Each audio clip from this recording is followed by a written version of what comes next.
I used to struggle with proportions when I was a beginner artist, and the advice I always got was to draw your figures 8 heads tall, or 7 heads tall, or maybe it was 7.5 heads tall. But I have something much better for you that will not only help you get the proportions of your drawings right, but it will train your eye to see proportions automatically. The common advice for proportions is to draw the figure 7.5 heads tall, but I've never found memorizing proportions like this to be all that useful.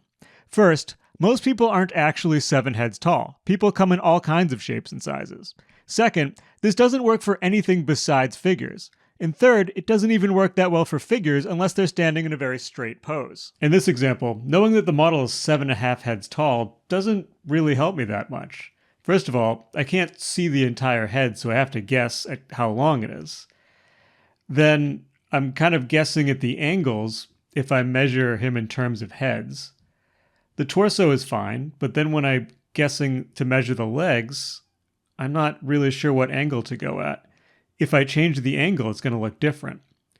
So he ends up being about 1, 2, 3, 4, 5, 6, not even 6.5 heads tall, which is definitely not right.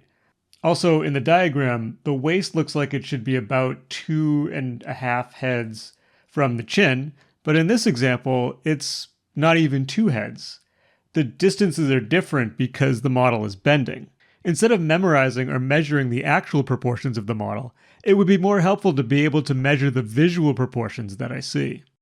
For example, I know this sheet of paper is 8.5 by 11, but that only really helps me if I'm looking directly at it. If I look at it from any other angle, its visual proportions will be different. Even worse, sometimes drawing the actual proportions instead of the visual proportions that you see can make the drawing look wrong. In this example, I know the model's legs are actually the same length, but visually, the right leg is shorter due to foreshortening. If I use the actual proportions and draw the model's legs the same length, the drawing will look wrong. Instead of memorizing proportions, we'll use visual measurement techniques to study the proportions that we see. The first technique is called comparative measurement, and you've probably seen artists do this before. To take a visual measurement, close one eye, then hold your pencil between your eye and your subject with your arm locked out straight. Line up the tip of your pencil to one end of a distance you want to measure.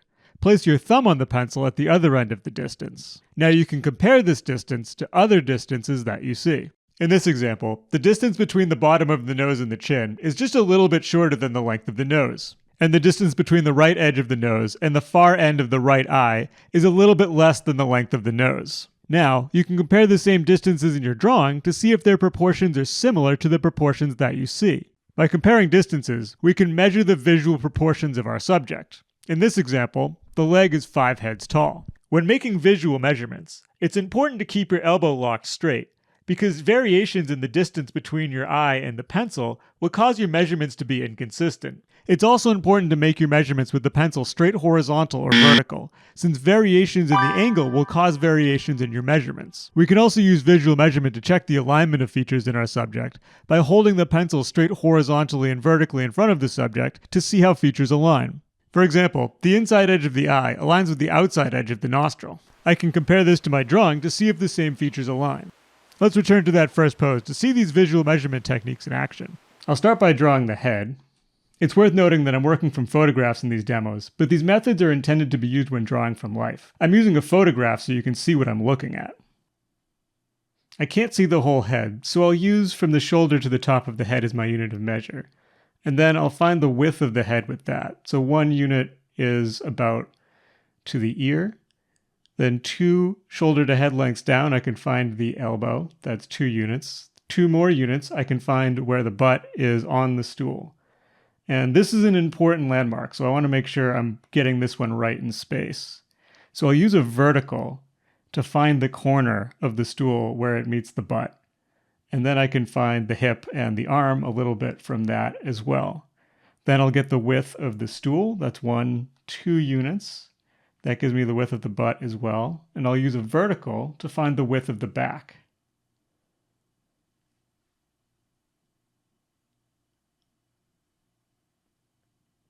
Then I'll use a horizontal to find the other elbow. So from the elbow, because I know where it is, that gives me the other elbow, but it also helps me find the roundest part of the back.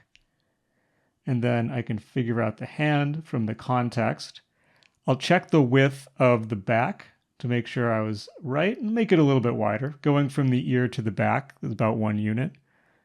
Then I'll use a horizontal to find the knee. It's 2 units away from where the butt meets the stool. And then I can figure out the arm and the side of the body. I'll check that with a vertical. That looks about right. Now I'll find the bottom of the cloth to establish a lower horizontal. And the foot is about here. I'll use a horizontal to find the other foot. And that's 1, 2, 3, 4, and 5 units for the foot. And that gives me enough information to find the rest of the leg. So something like this. Again, I'm not trying to be perfect. I'm just trying to get the general shape and proportions. Find the other foot using a vertical. That's there. And now I can go and start putting in the cloth on the stool. Some of it I can figure out by context, but some of it I want to measure. So I'll find the bottom using that horizontal. I'll find this fold using a vertical and measure about 1 down to find where the cloth meets the frame. And I'll line up my work, and it's pretty close. It's not perfect, but it gets me in the ballpark, which is all I'm really expecting from proportion. Visual measurement techniques train your eye to see proportions naturally. Before you know it, you'll be comparing distances and checking alignments by eye without even thinking about it. The following exercise will help you train your eye using visual measurement techniques.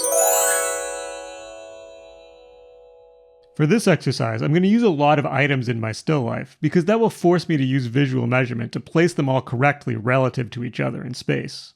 Start by drawing the front of this shoebox, and I'll use its height as a unit of measure.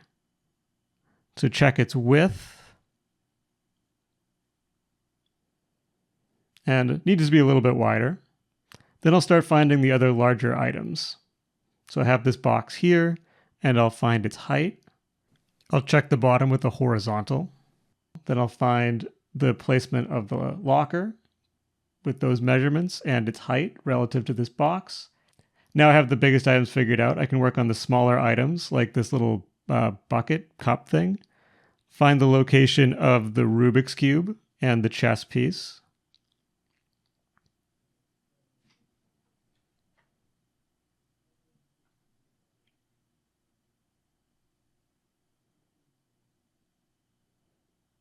Then I can find its height with this horizontal.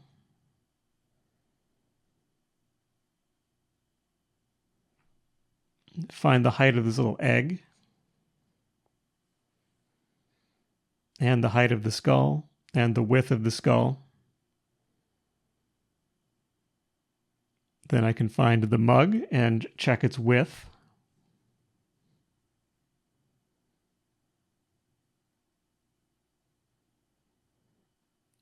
And find the bottom of the locker and the bottom of the mug with that horizontal. Then I'll find the width of the door, which is slightly open.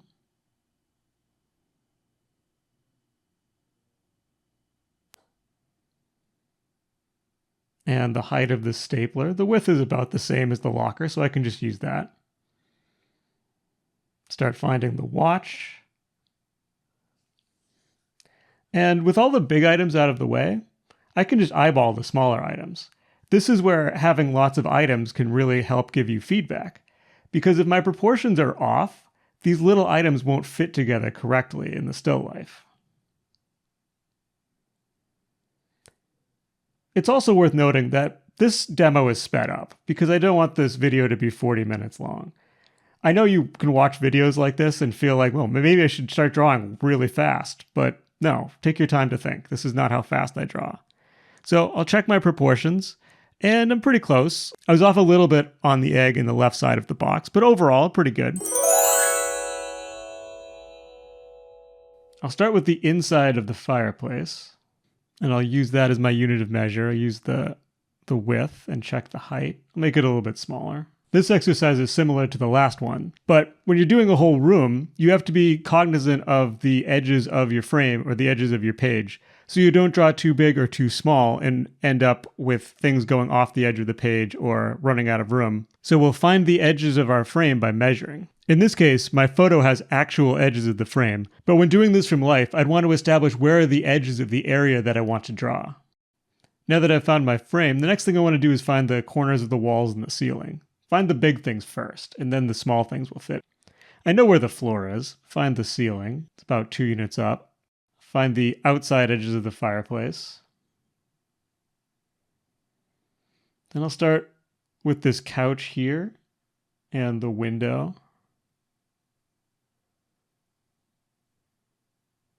Check its position vertically with the horizontal. Find the ceiling and the top of the window. Then I'll find this table down here and use that to establish the bottom of the couch with horizontal.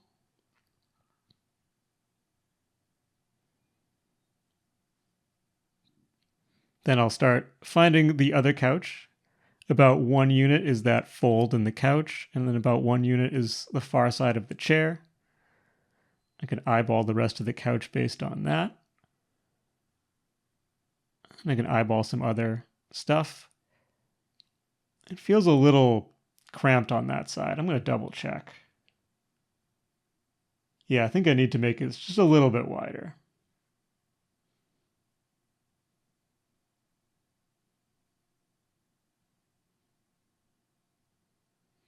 Add the carpet and the bottom of the fireplace. And there we go. Shrink it down a little bit. And yeah, that ended up being pretty close.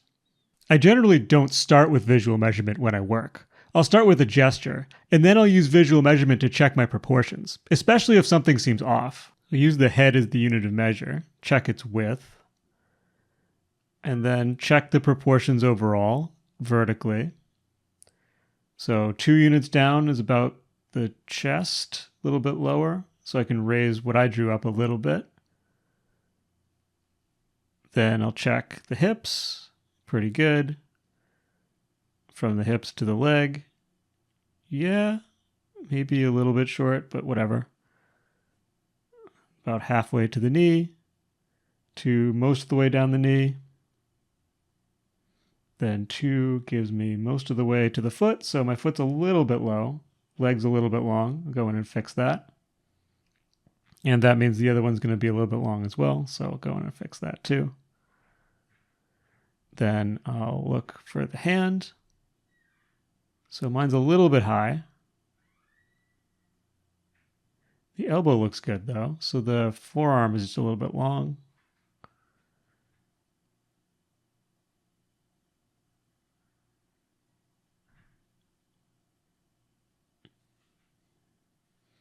I'll check the width of the torso. Pretty happy with that. About 2 heads. Maybe a little narrow. Check the width of the hips. Maybe you can make that a little narrower too. And the distance between the hips and the wrist. Then the distance between the legs. That looks good. Make the leg a little bit more narrow. Use a horizontal to check the position of the feet and the position of the hand relative to the hips, elbow relative to the chest.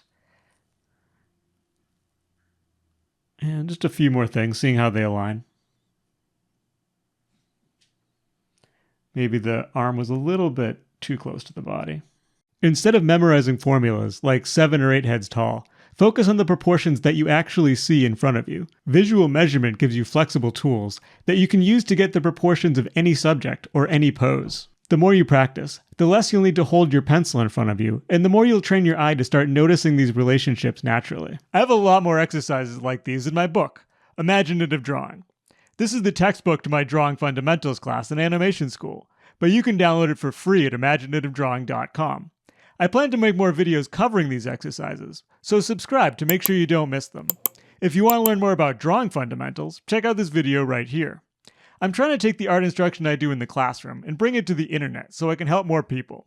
If that's something you believe in, then like and share this video, or share the book with someone you think would benefit from it. Or just leave a comment and make fun of the way I look, because I think that's funny. Thanks for watching, and happy drawing!